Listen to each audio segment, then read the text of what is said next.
Hello guys, welcome back. In this video I'm going to show you how you can easily flip or mirror a video on your iPhone.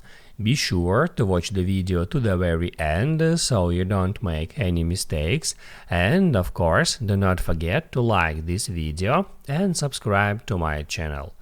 So let's begin, and first get into Photos app. Then just open up some video, let it be that one, and now in order to flip that video, hit on Edit, then tap at that crop icon, and right here at the top left hand corner you can easily find that flip icon. You can just tap on that to flip that video.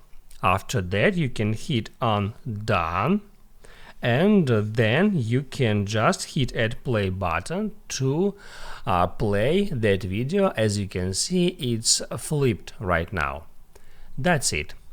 Now you can write down in the comments below if you have any questions about that tutorial, and also I recommend you to check out my iPhone tutorials playlist, which you can easily find in the description. Hit the like button if you liked that video, and I see you in the next one.